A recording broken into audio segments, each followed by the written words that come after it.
Alright, resuming, sorry. I'm going to splice these videos together. Anyway, as you can see here, everything looks pretty good. This was done yesterday, I guess around midday. So this is almost a day later. So if you look at it, we're using a 2-liter soda bottle. And yes, it's a Diet Coca-Cola bottle.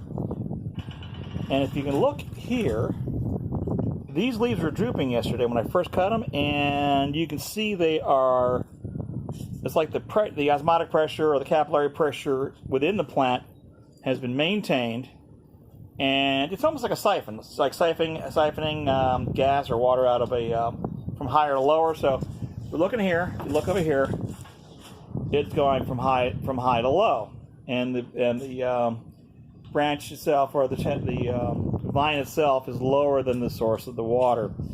So, and if you look in there, I basically trimmed it. The tendrils are in the water.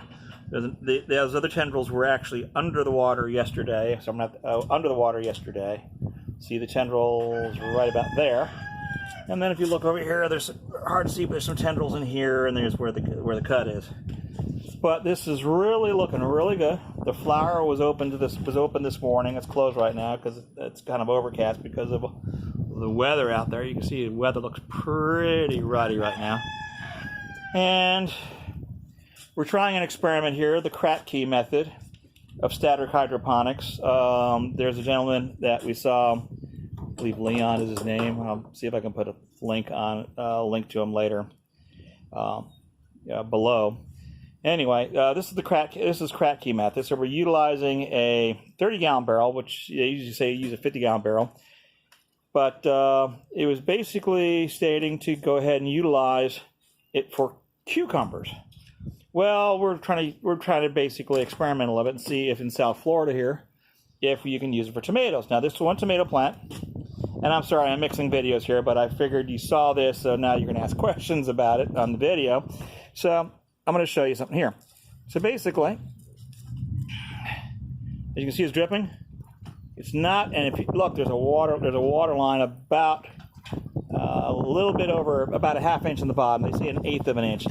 But this tomato plant's been doing really good. They say it's a 4-inch pot. It's actually a 3.5-inch pot, and we actually use a hole saw, 3.5 inches. So that pot fits perfectly in there. There is Miracle Grow in there right now. Again, this is an experiment, so nothing's quite proven here yet. But the mixture is pretty much 2 teaspoons per gallon of water of Miracle Grow and a teaspoon of Epsom salt, magnesium sulfate. You can get magnesium sulfate at a fertilizer store. It's probably cheaper than buying it at the pharmacy, but get it where you can get it. Anyway. So we're looking here, and this is looking really good. Now, we've got one out in the yard I wanted to show you, and basically, I've got more rain gutter here. I was going to actually run this along the house, but there's another experiment we're running out back. So let's go and take a look out back. The goats are let loose. Belle's got the runs a little bit, so got to keep a close watch on her. Oh, we got a little bit of moisture here. Here we're building a pallet fence. Getting ready to we're laying out a pallet fence so we can keep the goats from the front yard. And we got to mend the fence line over here. This one said goats can walk on a wire. As you can see, we've got a watermelon here all over, prolifically growing everywhere. We've also got some soda apples. I hate soda apples, and I got to get a long sleeve shirt and snip these monkeys and get them out. And as you can see here, I actually cut a path, and since the rains have been here, it's basically been filled in the path. And as you can see, there's a watermelon there. Not quite ripe, it's big, but I've been watching a couple of YouTube videos that tell you how to pick a watermelon.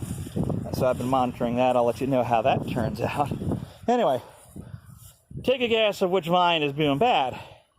It's that vine right there. And what I did is I cut it down to size. I mean, I kept a length on it, and there's a soda bottle here.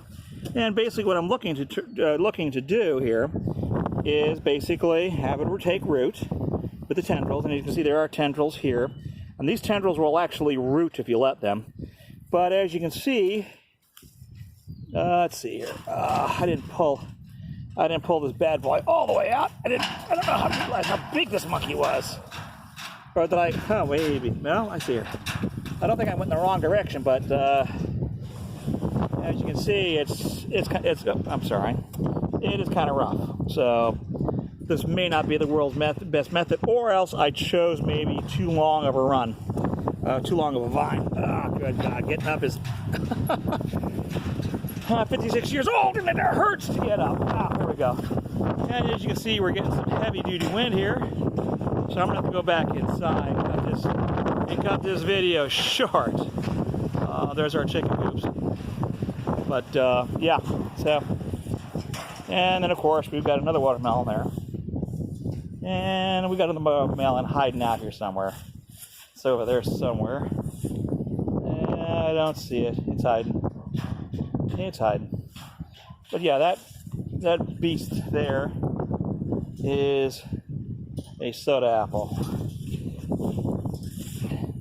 They're nasty. They got thorns on absolutely freaking everything. So yeah. And there's more weather. Welcome to South Florida. Now we are in an area where it's a lot of grazeland, so we really don't have any windbreaks out here. So if you look around here, there is no windbreak. So we get a lot of wind. There the goats, they're all hanging out. Goats don't like the rain. You can hear the wind blowing out here pretty fierce. So, and it's not even a hurricane, it's just a standard thunderstorm. As you can see. Where we live at, there are tornado warnings and such. We've been lucky this far, knock on wood, knock on pallets. There's midnight. What are you doing midnight? You okay? And there's there's some of the other ones that hiding out underneath the porch. I got to do some work on the porch. As you can see there, got to do a little bit of work there. I got to kind of like adjust the pylons on the porch a little bit. I think they're sagging. So I got to get my 20-ton jack. As you can see here, everybody's hanging out, trying to stay out of the rain. There's more of our pallets. So anyway. And in the previous video, you probably saw some more of those 55-gallon barrels. We got some more 55-gallon barrels there, which will be utilized for the crack key method of static hydroponics.